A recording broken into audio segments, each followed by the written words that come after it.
Imagine you're sitting on cold ground as twilight deepens into night. The temperature is dropping fast. Around you, the landscape stretches in ways that would seem alien to modern eyes. Vast grasslands, scattered patches of forest clinging to protected valleys, and in the distance, the edge of something massive and white. Ice. Not just winter ice that melts in spring, but ice that has been there for generations, for lifetimes, for longer than anyone can remember. You're hungry. You've been hungry before, many times, but tonight that hunger sits differently in your belly. It's a patient hunger, the kind that knows food will come because it always has. Someone in your group will find something. Someone always does. And what they find, what they bring back to share around the fire, that's the story we're going to explore tonight. What did Ice Age humans actually eat every day? Not in some dramatic hunt scene, not in a moment of crisis or celebration, but on an ordinary evening when survival was just the quiet, relentless work of finding the next meal. If you're using this to help you sleep, that's exactly what this is for. Let the words wash over you. Subscribe if you'd like, and maybe leave a comment telling me where you are right now and what time it is. I love seeing the collection. Someone in Oslo settling down at midnight, someone in Melbourne starting their morning, someone in Sao Paulo having a late dinner, all of us wondering together about the same distant past. For tens of thousands of years, while ice sheets covered much of the northern world, humans lived, thrived, and ate. Not the way we eat now, with refrigerators and grocery stores and meals planned days in advance, but with a completely different relationship to food. One shaped by seasons that could kill you, animals that were both predator and prey, plants that disappeared for half the year, and knowledge passed down through generations about what could nourish and what could poison.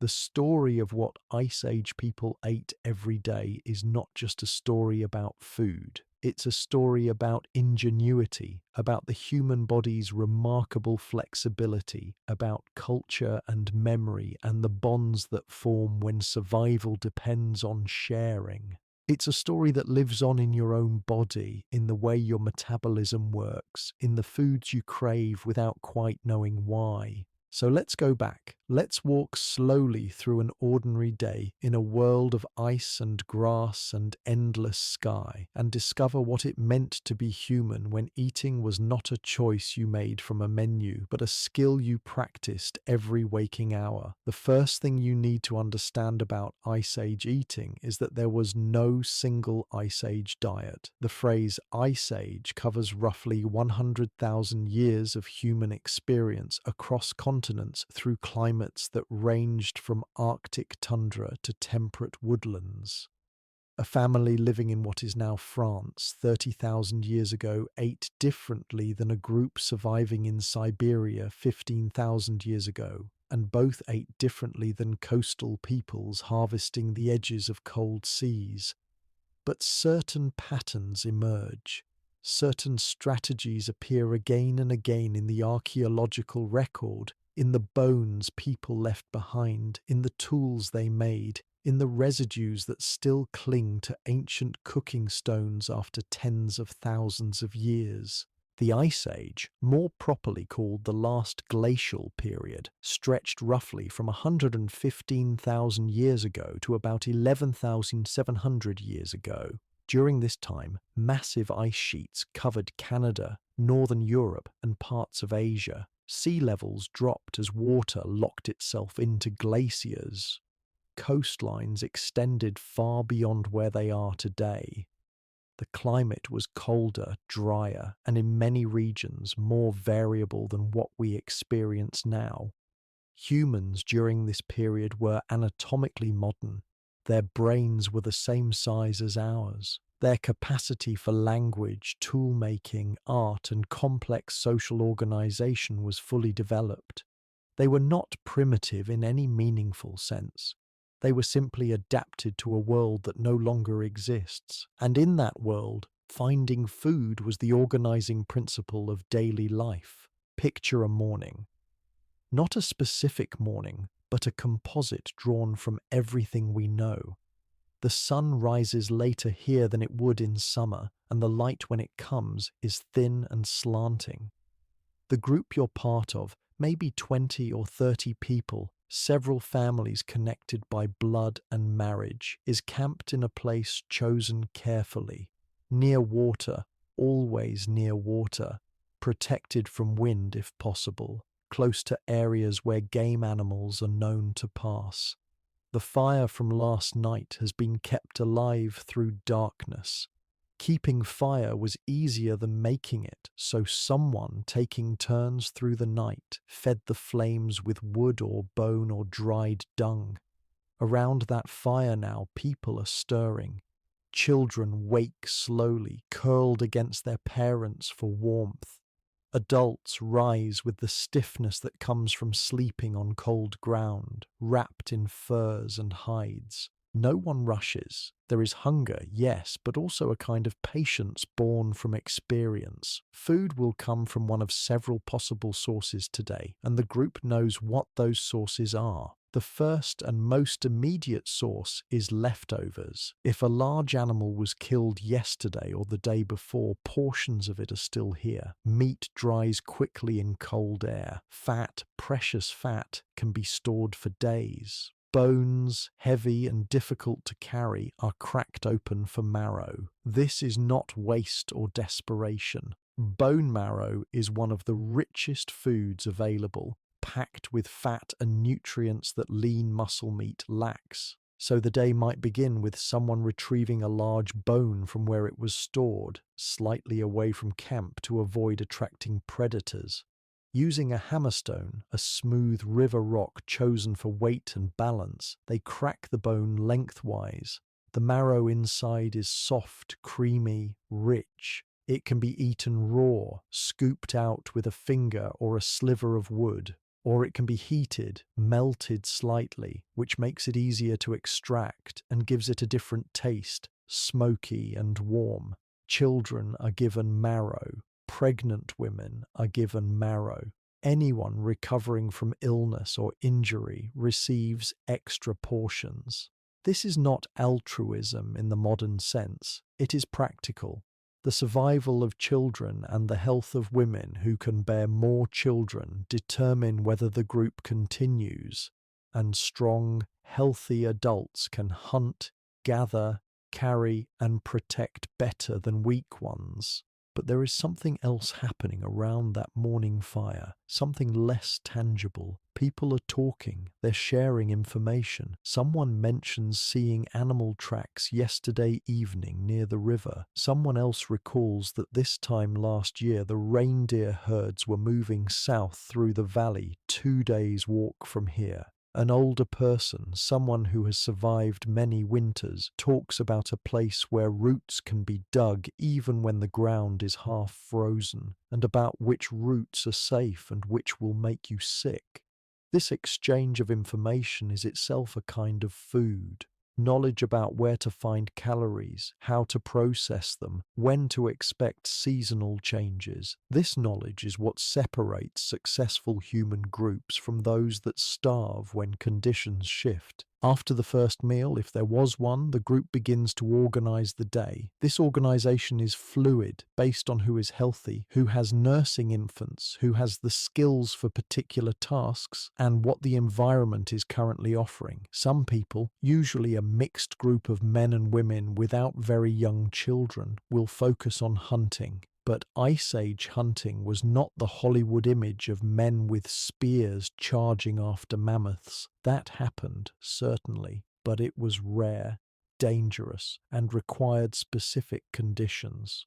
Most hunting was more strategic, more patient, and aimed at medium-sized animals that could be killed without excessive risk. Reindeer, also called caribou in North America, were among the most important prey animals across much of Ice Age Europe and Asia. They migrated in large herds, following seasonal patterns. They were relatively easy to track. A single reindeer could provide meat, fat, hide for clothing, antlers for tools, sinew for thread, and bones for everything from needles to weapon points. Hunting reindeer required knowledge of their behavior, where they watered, which routes they preferred, how they reacted to different weather. A successful hunt often began not with violence, but with observation. Hunters would move quietly to a vantage point, watching, waiting for the right moment when a small group separated from the herd, or when animals moved into terrain that favored the hunters. The weapons were simple but effective. Spears, not thrown wildly, but thrust at close range into vital areas. Later, during the Upper Paleolithic period starting around 40,000 years ago, humans developed spear throwers called atlatls, which increased the force and distance of a throw dramatically. Still later, perhaps 20,000 years ago in some regions, the bow and arrow appeared, though not everywhere at once. But even with weapons, most hunts failed.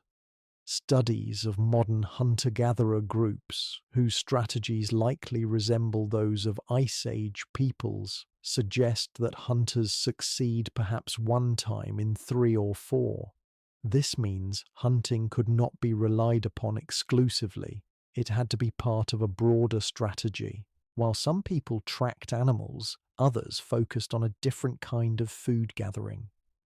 Plants. Ice Age. Europe was not a frozen wasteland. Even during the coldest periods, summers were brief but productive. Grasslands supported a variety of herbaceous plants. River valleys and southern-facing slopes had berries, tubers, nuts, and edible greens. The problem with plants in Ice Age climates is seasonality. For much of the year, most plants are dormant, hidden underground, or simply absent. This means plant gathering required even deeper knowledge than hunting. You had to know not just what was edible, but when and where to find it, how to recognize it in different stages of growth, and how to process it to remove toxins or improve digestibility. Roots and tubers were particularly important because they could be stored underground by the plants themselves, which meant they were available even in early winter or late spring when other foods were scarce. Wild carrots, versions of onions, starchy roots similar to potatoes, though not true potatoes, these would have been dug with pointed sticks, sometimes fire-hardened for toughness. Digging roots is hard work. The calories you expend digging and processing have to be less than the calories you gain from eating, or it's not worth doing. This is where knowledge becomes crucial. Experienced gatherers knew exactly where to dig, how deep, and which plants yielded the most for the effort invested. Nuts, when available, were treasure.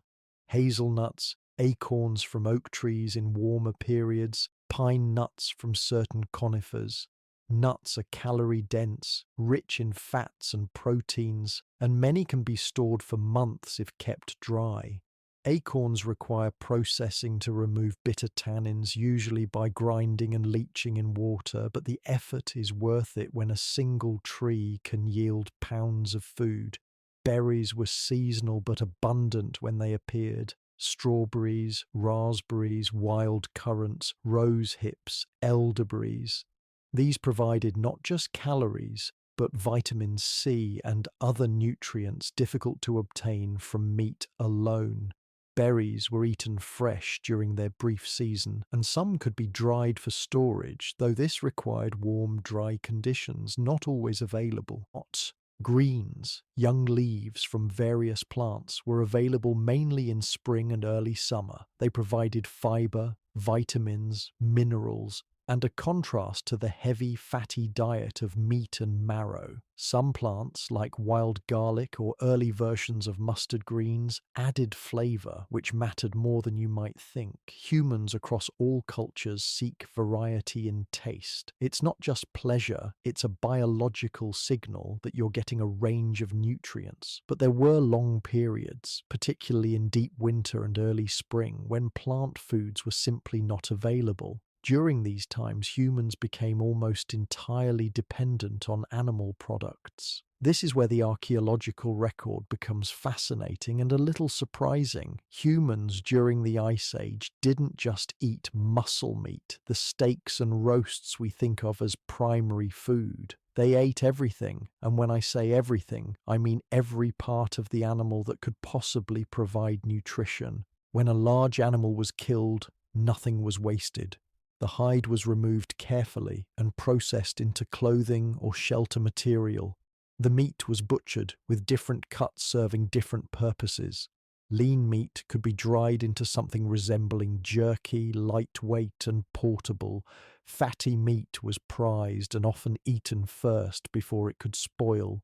But then came the parts modern people often discard: the tongue, rich and tender, the liver packed with vitamins, especially vitamin A and iron, the kidneys, the heart, the lungs. All of these were eaten, usually quickly after the kill while they were still fresh. The intestines were cleaned and either eaten or used as containers and cordage. The stomach lining could be turned into a watertight cooking vessel. You could fill it with water, add hot stones from the fire, and boil foods without any pottery, which hadn't been invented yet for most of the Ice Age. The brain was a delicacy, high in fat and omega-3 fatty acids. Skulls would be cracked open and the brain removed and eaten, sometimes raw, sometimes cooked. There is something slightly unsettling about this to modern sensibilities, but to Ice Age people, it was simply good nutrition.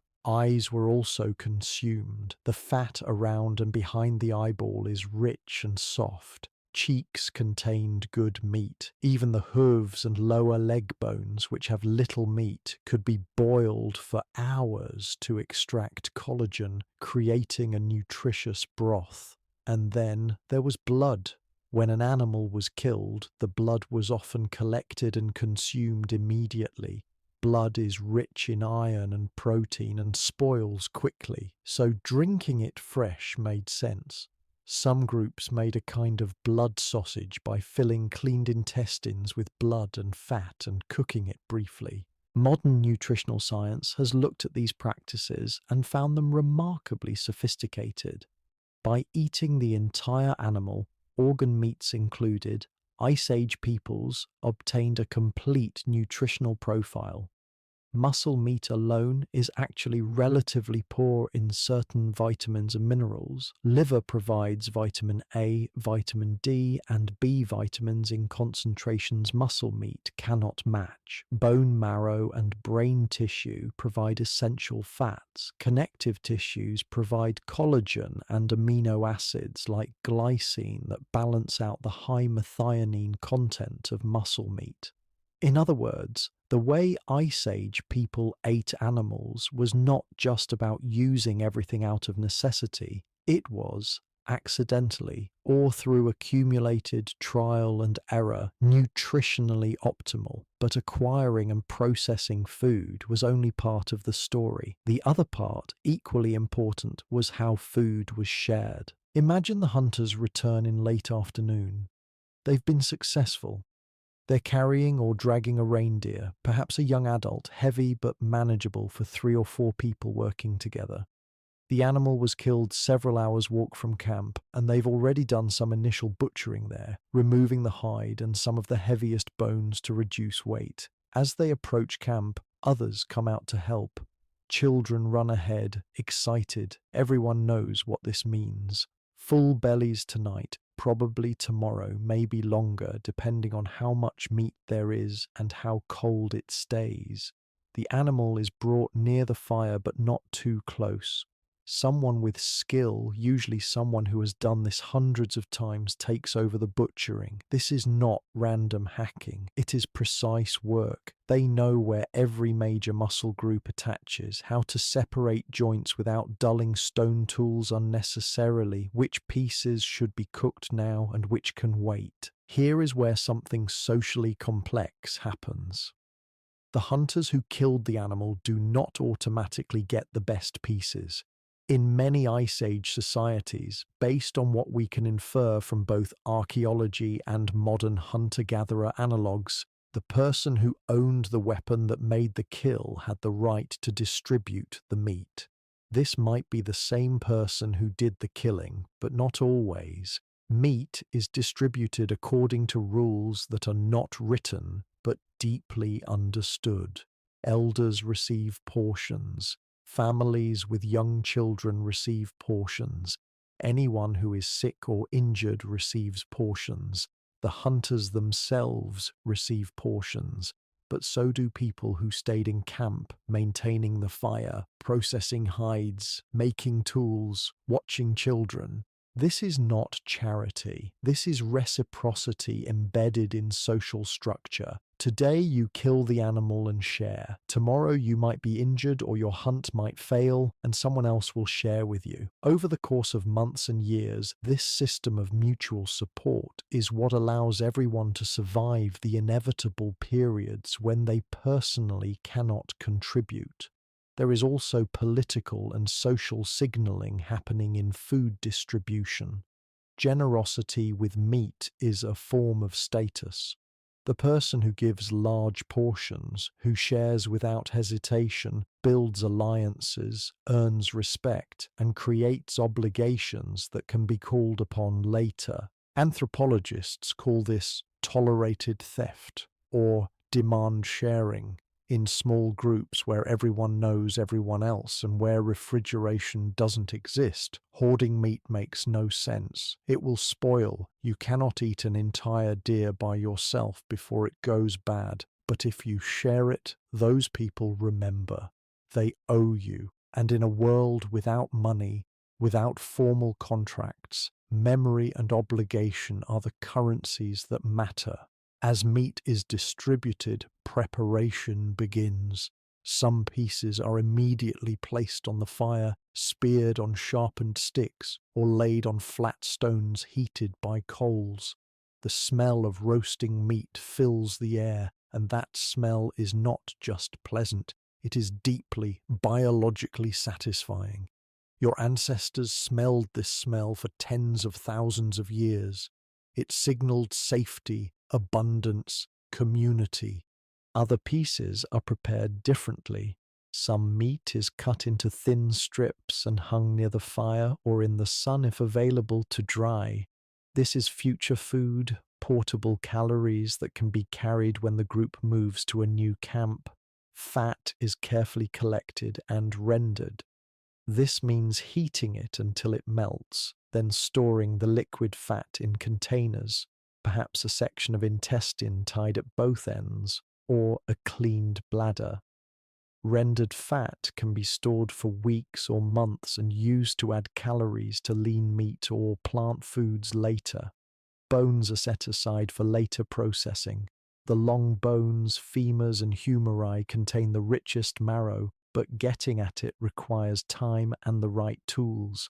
These will be cracked open over the next few days, probably in quieter moments when immediate hunger has been satisfied. Meanwhile, plant foods gathered earlier in the day are also being prepared. Roots are washed and either roasted in the coals or boiled in the stomach vessel with hot stones. Some roots become sweet when cooked, as heat breaks down complex starches into simpler sugars. Greens, if available, might be briefly wilted in hot fat or eaten raw. Nuts are cracked open, a tedious job often given to older children who are learning tool use and patience. As night falls fully, people gather around the fire. This is not a formal meal in the modern sense. There are no set times, no table, no courses. People eat when food is ready, and they eat according to their hunger. A nursing mother might eat more. A child who played hard all day might eat more. An elder with a smaller appetite eats less. But there is structure in the informality. People sit in preferred spots. Certain individuals are always served first, others wait. Stories are told while eating, information is shared. Plans are made for tomorrow. The food itself, by our standards, would seem simple. Roasted meat, perhaps slightly charred on the outside, rare in the middle. Cooked roots, earthy and filling. Rendered fat, eaten directly or used to enrich other foods. Marrow, scooped from split bones. Dried berries from a leather pouch, saved from last autumn. No salt unless the group lives near the sea or a salt deposit. No refined sugar, no grains because agriculture hasn't been invented yet. No dairy because animals haven't been domesticated. No spices in the sense we know them, though certain wild herbs and alliums would add flavour.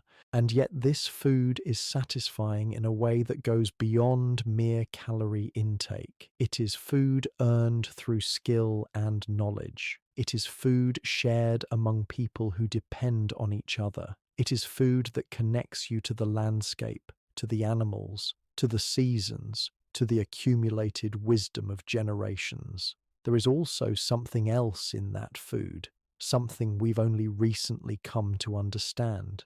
The nutritional profile of wild game and wild plants is significantly different from domesticated foods. Wild game meat is leaner than modern livestock. A wild reindeer has perhaps 3 to 4% body fat compared to 25 to 30% in a domestic cow. This means more protein per pound, less saturated fat, and a different ratio of omega-3 to omega-6 fatty acids, more omega-3 from wild sources, which modern nutrition recognizes as beneficial for heart and brain health. Wild plants are more diverse and often more nutrient-dense than cultivated varieties.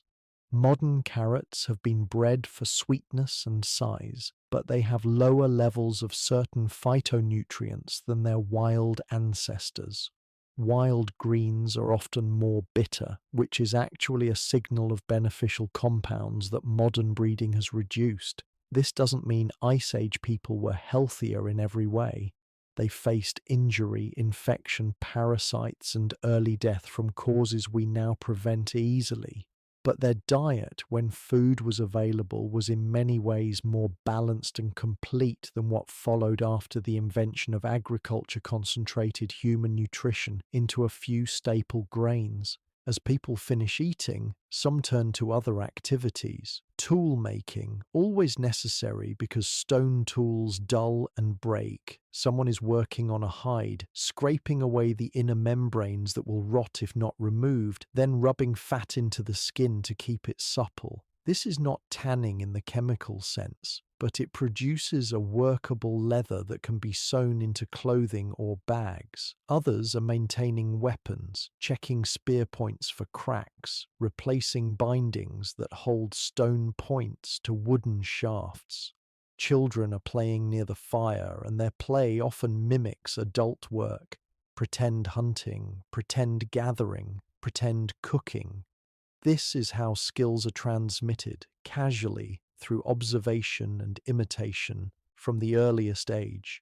An older person, someone past their primary hunting and gathering years, might be telling a story, not written, not recorded, but spoken from memory, shaped by countless retellings. These stories contain information, where the reindeer were plentiful 3 winters ago, how someone's grandfather survived being caught away from camp in a blizzard, which plants caused sickness learned through someone's painful experience generations past. Stories are entertainment, but they are also data storage, the only kind available in a culture without writing. The facts that matter for survival are embedded in narratives because narratives are what human brains remember. And then, gradually people settle for sleep. The fire is built up. enough to last several hours. Someone will wake in the night to add fuel. Bodies curl under furs and hides. Children nestle between adults. The camp grows quiet, except for the crack and hiss of the fire, the distant sounds of the night, sometimes wind, sometimes animal calls, sometimes nothing but cold silence. This was an ordinary day, no great drama, no life-threatening crisis, just the steady work of finding food, preparing it, sharing it, and getting ready to do it all again tomorrow. But let's go deeper. Let's look at some of the specific foods and techniques in more detail, because the more you understand about how Ice Age people ate, the more remarkable their adaptations become.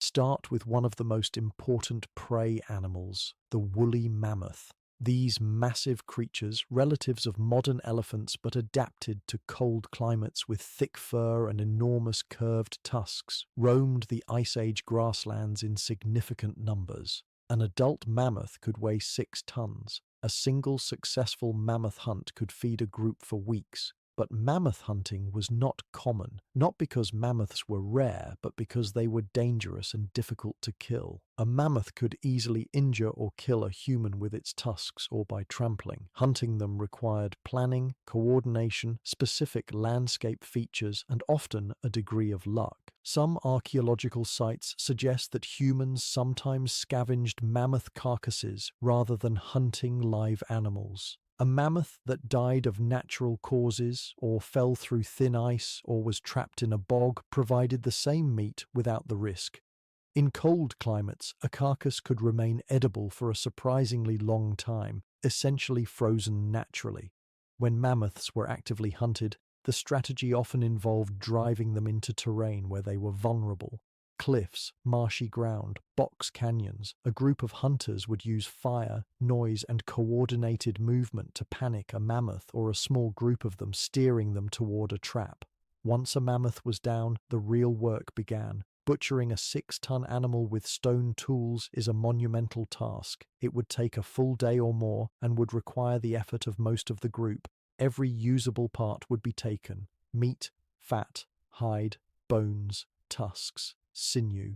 The meat alone, several tons of it, was far too much for one group to eat before spoilage. This is where wider social networks came into play. Other groups, alerted by smoke signals or runners, would be invited to share in the bounty. A mammoth kill became a social event, a gathering of multiple bands, an opportunity for young people to meet potential mates from outside their immediate kin group, for alliances to be formed or renewed, for information to be exchanged about conditions in other territories. In this sense, a mammoth was not just food, it was a social catalyst, an event that structured relationships across a wider landscape.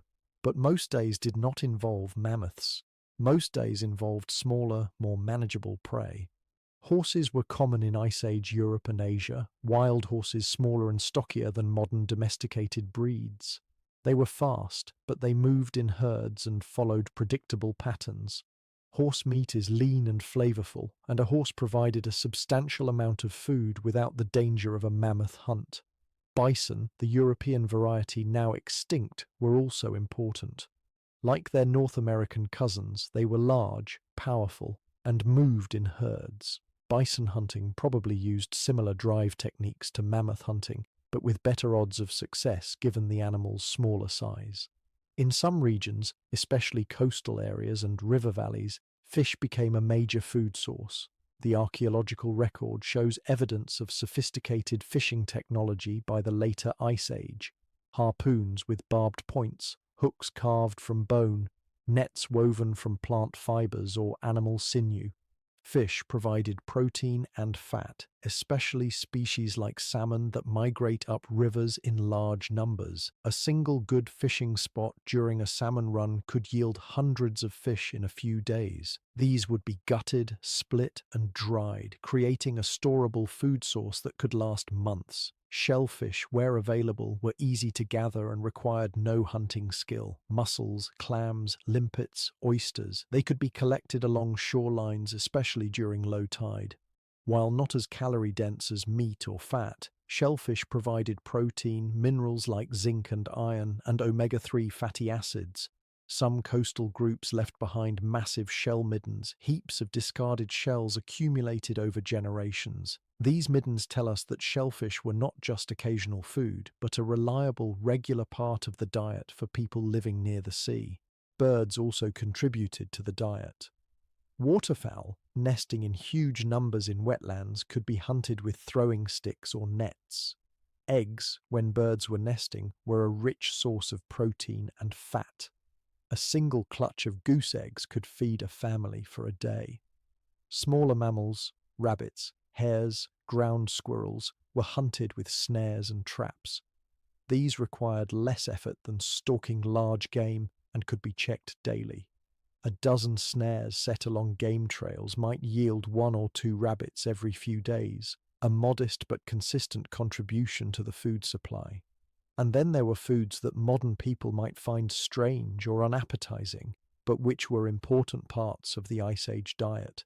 Insects, for example, grasshoppers, beetle larvae, termites, bee larvae. Insects are actually highly nutritious, rich in protein and fat. They were probably eaten opportunistically, especially by children who could collect them while adults focused on larger tasks.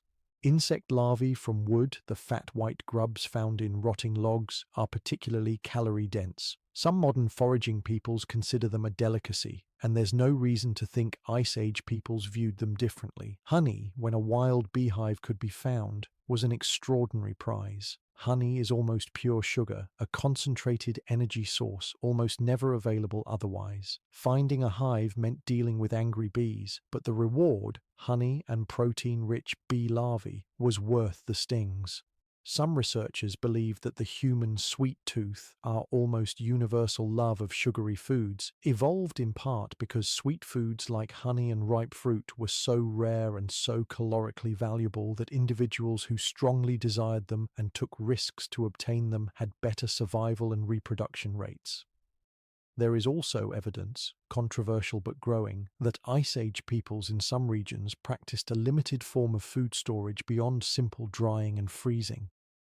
In permafrost regions, pits dug into permanently frozen ground could serve as natural freezers. Meat placed in such pits in winter would remain frozen for months, accessible when other food sources failed. Some groups may have intentionally created fermented foods. Fermentation is a natural process that happens when microorganisms break down sugars and proteins. It can preserve food, make it easier to digest, and in some cases increase its nutritional value. There is evidence that some Ice Age peoples buried meat or fish in a way that suggests intentional fermentation. Wrapped in hides or bark and buried in cold ground, meat would ferment slowly, developing a strong flavor but remaining safe to eat for extended periods. Modern Arctic peoples practice similar techniques, creating foods like fermented walrus or seal. Another preservation technique was smoking. Meat or fish hung above a smoky fire dries while absorbing compounds that inhibit bacterial growth.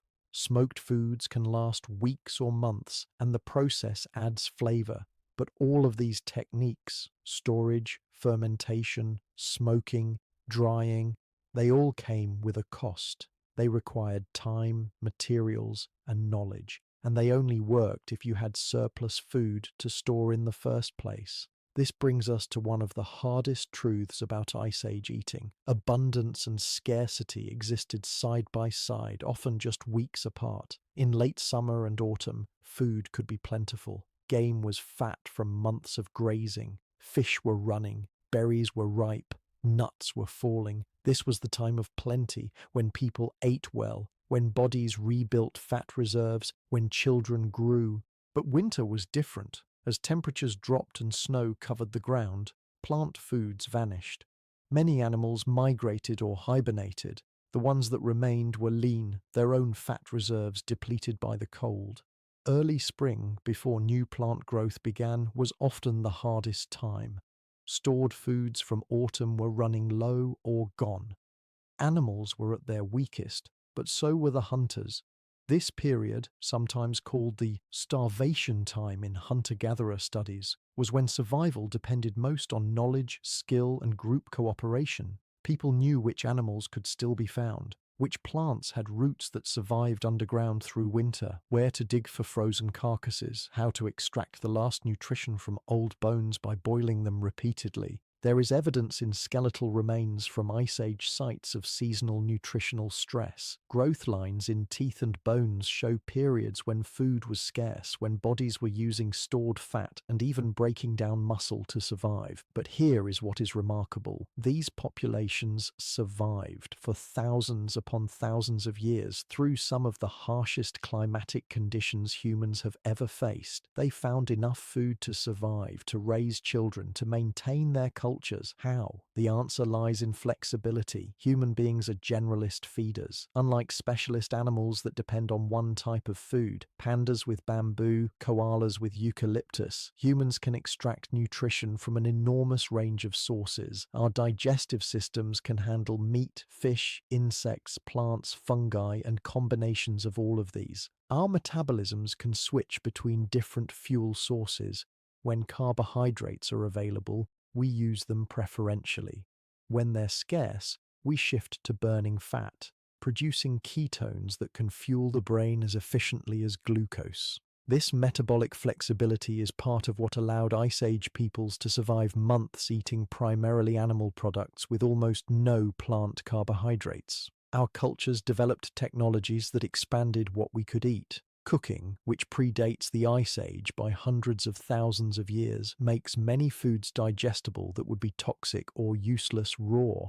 Fire breaks down tough plant fibers, denatures harmful proteins, kills parasites. Tools allowed access to foods that would otherwise be impossible. You cannot crack large bones for marrow with your bare hands. You cannot dig deep roots without a digging stick. You cannot hunt large game reliably without weapons. And crucially, our social structures, the sharing, the cooperation, the transmission of knowledge, created a buffer against individual failure. If you couldn't find food today, someone else in your group probably did. If you didn't know which plant was edible, someone else did. This combination of biological flexibility, technological innovation, and social cooperation is what defines human adaptation. It's why we survived the Ice Age while so many other species, powerful species, went extinct. The cave bear, the woolly rhinoceros, eventually the mammoth itself, all disappeared. But humans, physically weaker, slower, with no natural weapons, endured. Let's talk about one more aspect of Ice Age eating that is often overlooked: taste and cuisine. It's easy to imagine Ice Age food as purely functional, eaten for survival with no thought to flavor. But that's almost certainly wrong. Humans across all known cultures care about taste.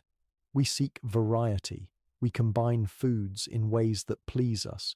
We develop preferences, traditions, special preparations for special occasions.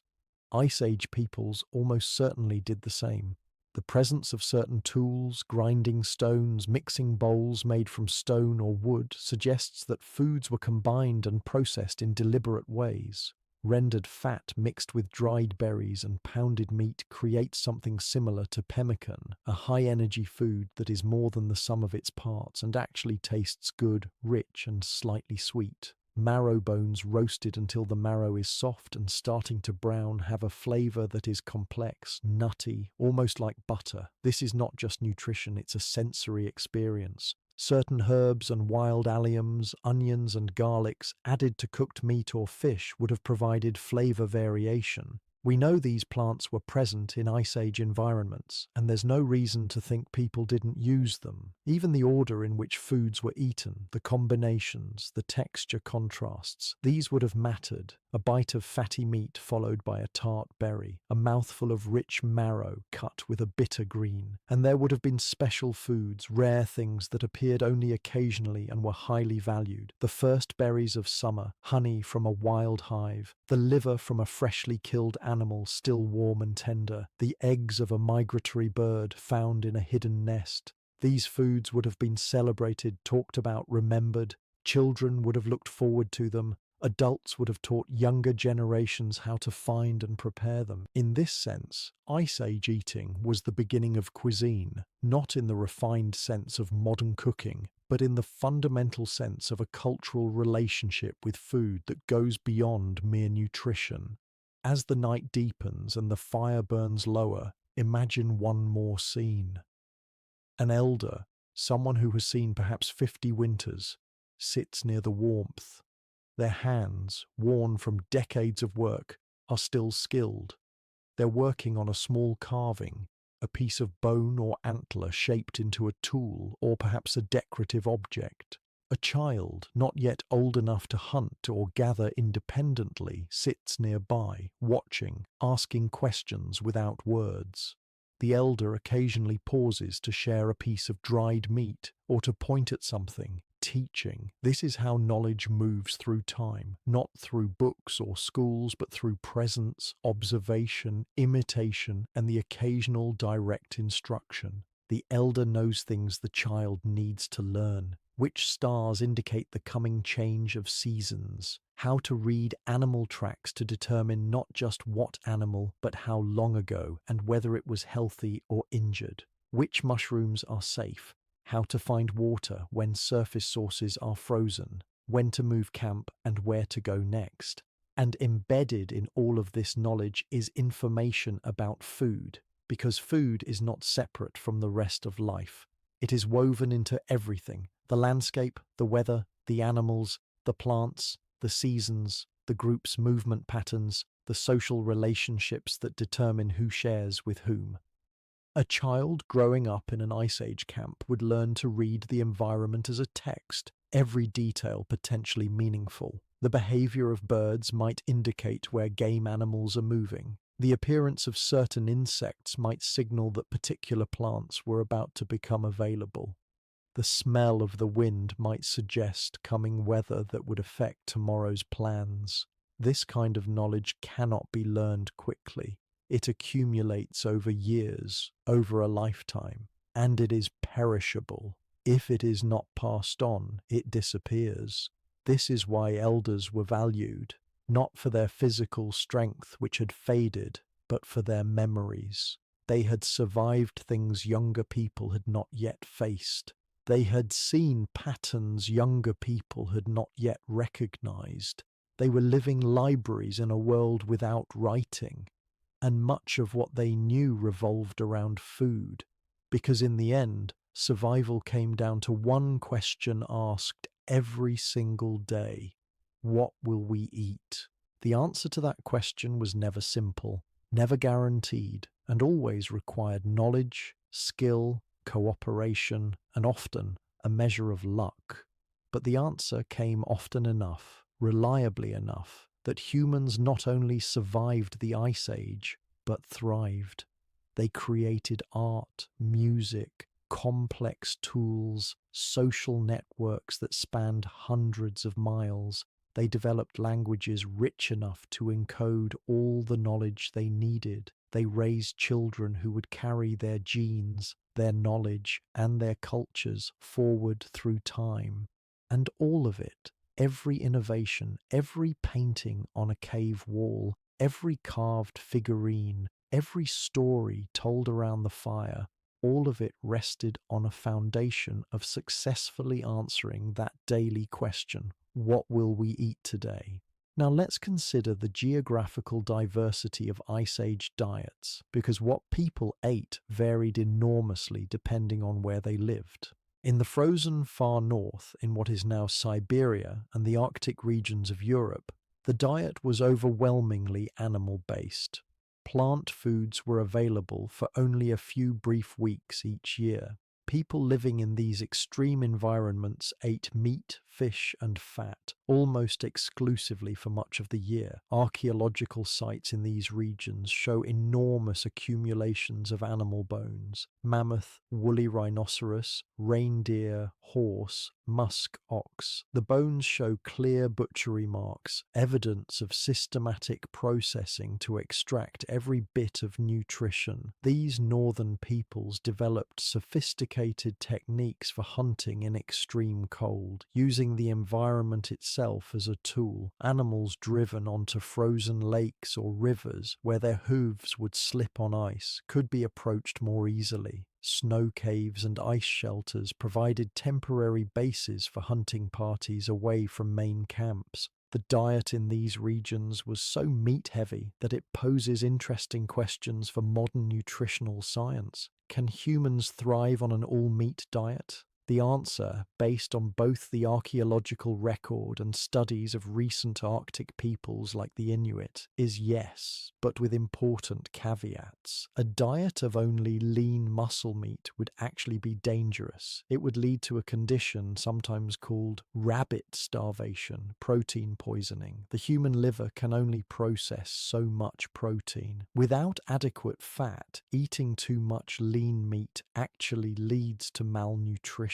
But Ice Age northern peoples didn't eat only lean meat. They ate fat, lots of it. The fattiest parts of animals were prized. Organs, bone marrow, brain, these were eaten preferentially. The diet was perhaps 50 to 70% fat by calories, with the remainder from protein. This high-fat, low-carbohydrate diet kept people in a state of ketosis much of the year, burning fat for fuel instead of glucose. The human body adapts to this remarkably well, though it takes several weeks for the metabolism to fully shift. Vitamin C, which we usually think of as coming from fruits and vegetables, was obtained from fresh organ meats, especially liver, and from raw or lightly cooked meat. Vitamin C degrades with heat, but fresh or frozen meat retains enough to prevent scurvy if consumed in adequate quantities. Move south to the regions that are now France, Spain, and southern Europe, and the picture changes. These areas, while still cold during the Ice Age, had more temperate conditions, more seasonal variation, and importantly, more plant diversity. Peoples living in these regions ate a more varied diet. Meat was still important: reindeer, deer, wild horses, bison. But plant foods made up a larger percentage of total calories, especially in summer and autumn.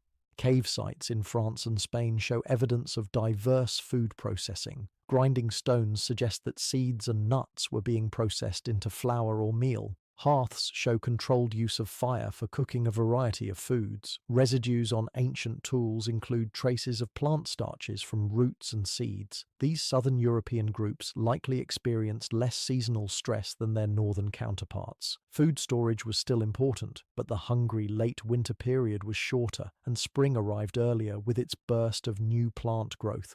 In coastal regions, along the shores of the Mediterranean, the Atlantic, and the Black Sea, seafood became increasingly important. By the later Ice Age, people were exploiting marine resources systematically. Shell middens along ancient coastlines, now often underwater because sea levels were lower then, show evidence of regular shellfish gathering. Fish bones, seal bones, even occasionally whale bones appear in coastal sites. Seafood provided not just calories, but specific nutrients that are harder to obtain from terrestrial foods. Iodine, essential for thyroid function, is abundant in seaweed and shellfish. Omega-3 fatty acids, particularly the long-chain versions like DHA, are concentrated in fish and marine mammals. Some researchers believe that increased seafood consumption in coastal populations may have provided nutritional support for brain development and cognitive function. The human brain requires DHA for proper development, and while the body can make small amounts from plant-based omega-3s, preformed DHA from seafood is more efficiently used. This has led to the coastal migration hypothesis, the idea that some human populations during the Ice Age followed coastlines as they migrated, using seafood as a reliable food base while they moved into new territories. In Eastern Europe and Central Asia, the diet reflected yet another environment. Vast grasslands called the Mammoth steppe supported huge herds of grazing animals. Peoples living here were often highly mobile, following animal migrations across enormous distances. Their diet was dominated by large game, mammoth when they could get it, but more often bison, horses, and saiga antelope. Plant foods were available seasonally, and some groups may have harvested wild grains, the ancestors of wheat and barley, though they did not cultivate them. These steppe peoples developed portable housing, probably similar to later yurts or teepees, and carried their tools and food supplies with them as they moved. Their lifestyle was adapted to following the herds, and their diet reflected the abundance or scarcity of those migrations. In the Middle East and parts of the Mediterranean, conditions were less extreme than in the north.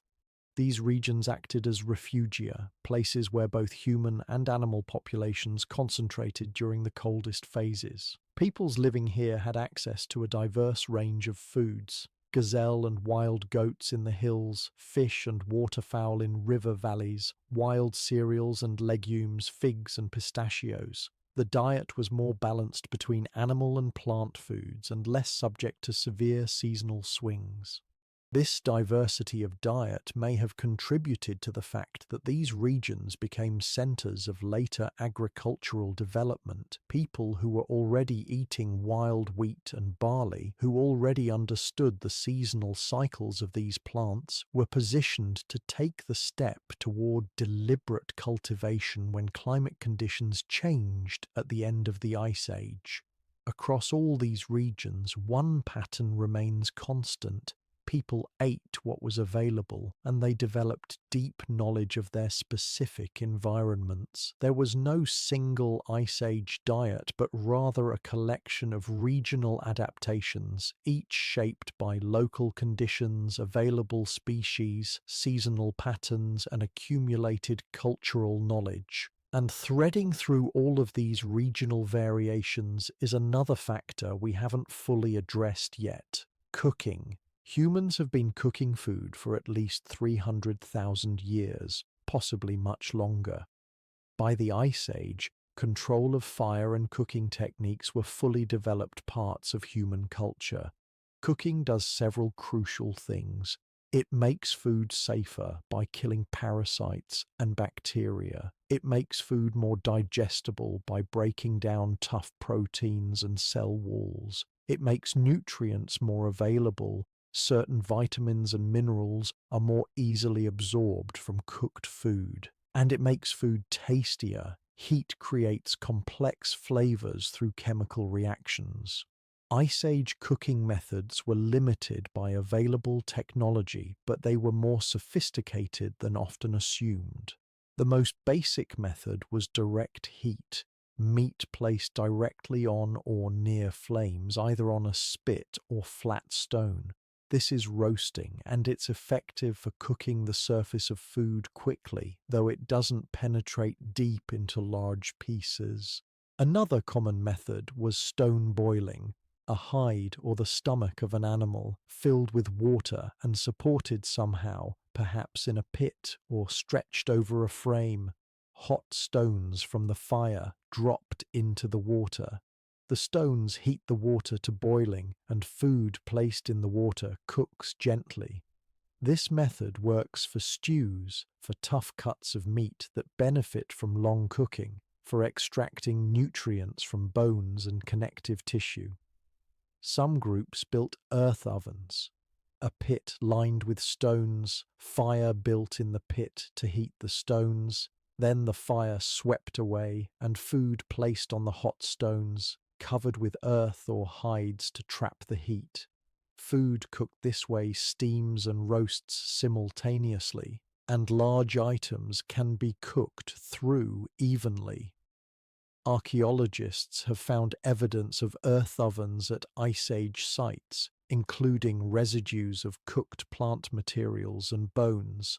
There is also evidence of planking, wrapping food in wet bark or large leaves, then placing it in or near fire. The moisture keeps the wrapping from burning, and the food inside steams while taking on flavors from the wrapping. And some foods were eaten raw. Freshly killed meat, especially organ meats and fat, were often consumed immediately without cooking. This wasn't just convenience. Raw meat retains nutrients that are lost or reduced in cooking, particularly certain vitamins and enzymes. Many Ice Age peoples probably ate a mix of raw and cooked foods, depending on the specific item and the circumstances. fresh liver, raw, tough muscle meat, cooked long and slow, marrow, sometimes raw, sometimes heated, just until soft. Plant roots, almost always cooked to break down starches and fibers. The ability to cook and the knowledge of when and how to cook different foods was another crucial part of the knowledge base that kept people alive. Let's turn now to one of the most intimate aspects of Ice Age eating: feeding children. Human infants are born helpless and remain dependent for years. This extended childhood is one of our species' defining features. It allows for brain growth and learning, but it creates challenges, especially around food. Infants were breastfed, almost certainly for several years. Human breast milk is designed to support rapid brain growth, and it provides complete nutrition for the first months of life. In a world without formula or animal milk, breastfeeding was not optional. It was the only way to keep infants alive. But breast milk alone cannot sustain a growing child beyond a certain point. Weaning foods, the first solid foods introduced, had to be soft, easily digestible, and nutritionally dense. Archaeological evidence and studies of modern hunter-gatherers suggest several strategies. Pre-chewed food. Adults or older children would chew food thoroughly, breaking it down, mixing it with saliva, and then pass it to the infant. This sounds strange to modern sensibilities, but it's effective. The adult's saliva begins digestion, and the food is rendered soft enough for a toothless infant to swallow. Bone broth. The liquid from long-boiled bones is rich in collagen, minerals, and some fat. It's easy to swallow and gentle on a developing digestive system. Mashed organ meats, liver or brain, cooked and mashed smooth, provides concentrated nutrition in a form an infant can eat. Rendered fat. Small amounts of pure fat, soft and easy to swallow, provide concentrated calories for growing bodies. By the time children were 2 or 3 years old, they were eating small portions of most adult foods, though probably still receiving some breast milk as a supplement and comfort. Children also began contributing to food gathering surprisingly early. By age 4 or 5, children in hunter-gatherer societies start bringing in small amounts of food. They collect berries, dig for easy-to-reach roots, catch insects, find birds' nests. This is not exploitation of child labor, it's education. Children learn by doing, and they learn food skills the same way they learn language, through immersion and practice from the earliest ages. By adolescence, young people were often quite skilled, not yet as experienced as adults, but capable of contributing meaningfully to the group's food supply. Boys often joined hunting parties, learning by watching and gradually taking on more responsibility. Girls often specialized in plant gathering and food processing, though these divisions were not rigid and varied between cultures. The transmission of food knowledge from generation to generation was perhaps the most important education in Ice Age societies. A child who learned which plants were edible, how to track game, when to fish, how to prepare and store food, that child had the knowledge necessary to survive and to raise their own children successfully. This brings us to another question. What about food and ritual? Humans across all known cultures invest food with meaning beyond nutrition. Special foods for special occasions, foods that are shared in specific ways to mark important events, foods that are forbidden or reserved for certain people. Ice Age peoples almost certainly did the same, though the details are lost to us. We cannot know their beliefs about food, their taboos, their celebrations, but we can see hints. Certain animal bones, especially skulls and mandibles of bears and large predators, are found arranged in deliberate ways at Ice Age sites, placed in niches in cave walls, buried in specific locations, clearly positioned rather than discarded as trash. These are unlikely to be food remains. They suggest ritual significance, though we can only guess what that significance was. Some cave paintings show animals with spears or marks on them. Are these hunting magic, records of successful kills, religious symbols? We don't know, but they suggest that animals, and by extension hunting and eating, carried meanings beyond simple survival.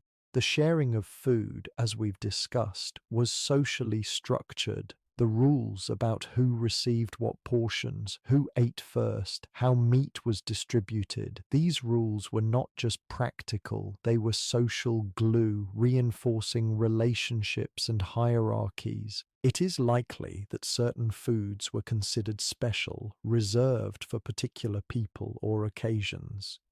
The first kill of a young hunter might have been shared in a specific ritual way. The heart of a dangerous animal might have been eaten by the hunter who killed it, symbolically transferring the animal's strength.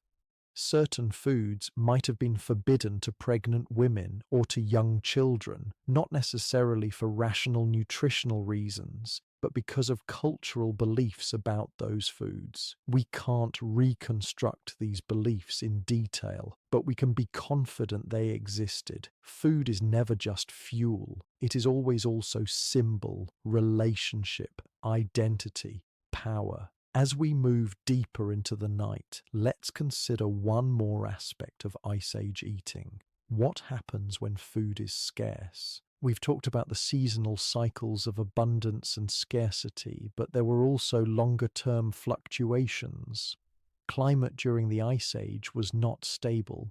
There were periods when conditions worsened suddenly, sometimes for decades or centuries. During these crisis periods, starvation was a real risk. Not every group survived. The human body has remarkable adaptations to survive short-term food scarcity. Fat stores can be burned, metabolism can slow, muscle can be broken down for energy in extreme situations. An adult can survive weeks without food if they have water, though they become weak and vulnerable. Children are more fragile. They have smaller reserves and higher metabolic needs relative to their size.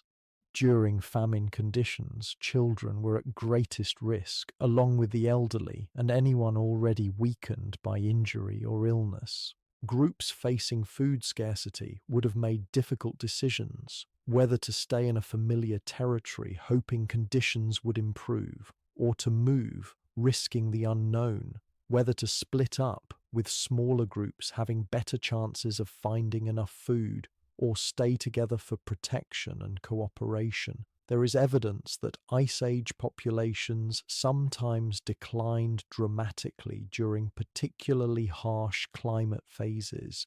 Genetic studies show bottlenecks, periods when the effective population size dropped sharply before recovering later. These bottlenecks represent real human tragedy. Groups that starved, families that didn't make it through a hard winter, knowledge that was lost when the people who carried it died without passing it on. But populations that survived these crises often did so because they had strategies for extreme scarcity, cached food, hidden stores placed in multiple locations so that if one cache was lost or raided, others remained. Knowledge of famine foods, items that were not preferred but could be eaten when nothing else was available. The inner bark of certain trees, which can be stripped, dried, and ground into a starchy powder. Lichen, which can be boiled repeatedly to remove toxins, leaving a barely edible but calorie-containing residue. Insects and grubs, not preferred perhaps, but available even in winter if you know where to dig. Social networks that extended beyond the immediate group. If your territory was suffering, but you had relationships with groups in other areas, you might be able to move temporarily into their territory, sharing their resources and reciprocating when conditions reversed. These crisis survival strategies were part of the knowledge base passed down through generations. Stories about the terrible winter when people ate bark, memories of where the hidden food cache was placed 3 valleys over, obligations and alliances with distant groups maintained through gift-giving and intermarriage that could be called upon in desperate times. Survival was never guaranteed, but knowledge, flexibility, and social bonds improved the odds. Let's talk about one particular food source that we've touched on but not fully explored: insects. To modern Western sensibilities, eating insects seems extreme, a survival tactic used only in desperation. But that's cultural bias. Insects are eaten regularly in many parts of the world today, and they were almost certainly part of the regular Ice Age diet in most regions. Insects are nutritious. Grasshoppers and crickets are about 60% protein by weight when dried. Beetle larvae are high in fat.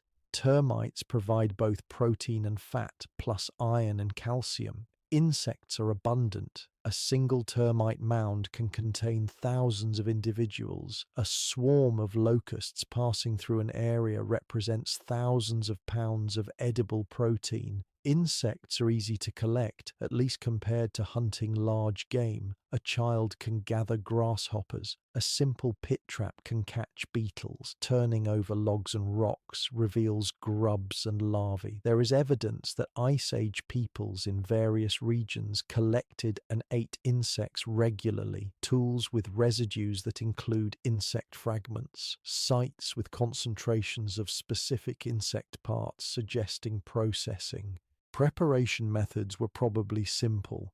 Many insects can be eaten raw, though they're more palatable roasted. Thrown directly onto coals or into a hot pan, insects crisp up quickly, losing moisture and developing a nutty flavor. Grasshoppers and crickets, when roasted, taste something like nuts or seeds, crunchy and slightly savory. Beetle larvae, roasted until the skin crisps, are creamy inside, rich and fatty. For Ice Age peoples, insects were probably not daily staples, but they were reliable supplementary food, available most of the year in some form, easy to gather while doing other tasks, nutritious enough to be worth the effort, and for children, insect gathering was educational. It taught patience, observation, and the beginning of food gathering skills without the risks of hunting or the heavy labor of root digging. Another food source that deserves attention: fungi. Mushrooms grow in forests and grasslands, sometimes in enormous quantities. Many species are edible and nutritious. Some are prized for flavor. But mushrooms are also dangerous. Many species are toxic, some lethally so. Distinguishing edible from poisonous mushrooms requires knowledge that can only be learned through careful teaching and experience. Ice Age peoples in forested regions almost certainly ate mushrooms, but probably conservatively, sticking to species they knew well and teaching their children to recognize the safe ones. Some mushrooms can be dried and stored, providing flavor and some nutrition in winter. Others are best eaten fresh. A few species are edible only when cooked, the heat breaking down toxins that would cause sickness if eaten raw. The folklore of many traditional cultures includes mushroom knowledge: which ones appear after rain, which grow near certain trees, which change color or texture in ways that indicate safety or danger. This knowledge would have been part of the larger body of plant knowledge that every competent adult in an Ice Age group needed to have. Now, as the fire burns even lower and the night deepens toward its quietest hours, let's think about the legacy of Ice Age eating. How does it connect to us, sitting here in the modern world? Your body is built by evolution that occurred largely during the Ice Age and earlier. Your digestive system, your metabolism, your taste preferences, these were shaped by hundreds of thousands of years of eating wild foods in harsh conditions. This is why certain foods seem inherently satisfying. The taste of fat, the sweetness of ripe fruit, the savory richness of cooked meat. These are signals your ancestors' brains learned to seek out because they indicated calorie-dense, nutritious foods that were worth the effort to obtain. This is also why humans can digest such a wide range of foods. We evolved as generalists because specializing would have been fatal. A species that could only eat one type of food would starve when that food became unavailable. Humans ate everything we could digest, and over time we evolved better abilities to digest more things. Your ability to taste bitterness, for example, is a protection mechanism. Many toxic plants are bitter. People who could detect bitterness avoided poisonous foods and survived to pass on that ability. But not all bitter foods are toxic. Some are nutritious, so human populations balance the ability to detect bitterness with the cultural knowledge of which bitter foods were safe, learning to tolerate or even enjoy some bitter flavors while avoiding others. Your body's ability to store fat is another Ice Age legacy. In a world where food availability fluctuated seasonally and unpredictably, the ability to store calories as fat during times of abundance meant better survival during times of scarcity. Bodies that efficiently stored fat were bodies that survived winters and raised successful children. In the modern world, where food is abundant year-round for many people, this adaptation has become problematic. We store fat easily, but rarely experience the scarcity that would deplete those stores. This mismatch between our evolutionary heritage and our current environment is at the root of many modern health issues. Similarly, our strong attraction to sugar and fat made sense when these were rare and valuable. Now that they're cheap and ubiquitous, that same attraction drives overconsumption. Understanding Ice Age eating helps us understand our own bodies and our relationships with food. We are not blank slates. We are being shaped by a specific history, carrying adaptations to challenges we no longer face. Some researchers and health advocates have tried to create modern diets based on Ice Age eating patterns, the various paleo or primal diets. These approaches suggest eating foods our ancestors ate, meat, fish, vegetables, fruits, nuts, and avoiding foods they didn't, grains, dairy, processed foods. The reasoning is that our bodies are adapted to the ancestral diet, and modern foods, especially processed foods, cause health problems because they're mismatched to our biology. There's some truth to this, but also oversimplification. Ice Age diets varied enormously by region and season. There was no single ancestral diet, and humans are adaptable. We've been eating grains for at least 10,000 years, dairy for almost as long in some populations. That's enough time for some genetic adaptation. Different populations have adapted to different foods. Many people of European descent can digest milk sugar as adults, a genetic change that appeared after dairy farming began. Most people of East Asian or African descent cannot. Northern European populations have genetic variants that help process alcohol efficiently, probably because fermented beverages became common. Other populations lack these variants. So the lesson from Ice Age eating is not that there's one perfect human diet, but that humans are flexible, and that understanding our past helps us make sense of our present. Let's think about community and eating one more time because this might be the most important legacy. For Ice Age peoples, eating was almost never a solitary activity. Food was found through group effort, shared according to social rules, and consumed in the company of family and band. This communal eating served practical purposes.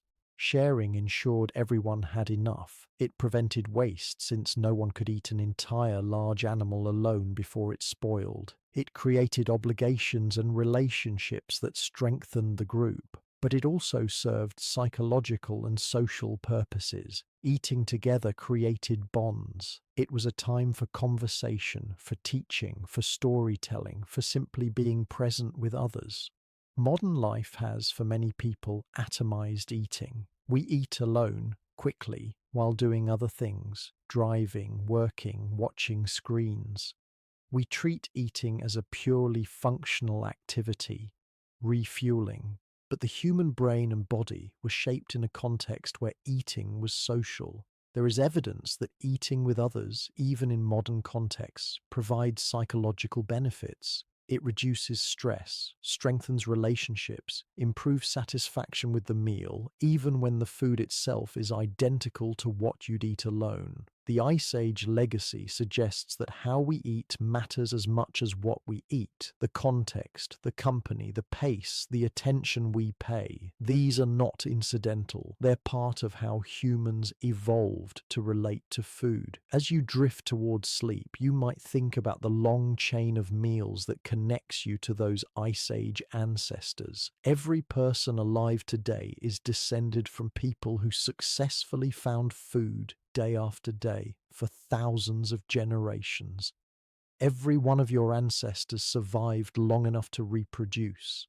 That's an unbroken chain of successful eating stretching back through the Ice Age, through earlier periods, all the way to the origin of life. You carry the legacy of that success in your body, in your genes, in your instincts and preferences. When you feel satisfied after a good meal, that satisfaction is an echo of countless fires, countless shared meals, countless moments when hungry people found food and came together to eat.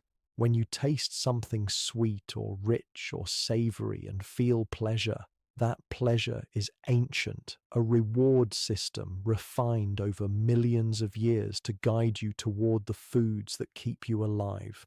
When you share food with others, when you cook for family or friends, when you sit down together and eat, you are participating in one of the oldest human rituals, older than agriculture, older than cities, older than writing, a ritual that sustained our species through the harshest conditions it ever faced.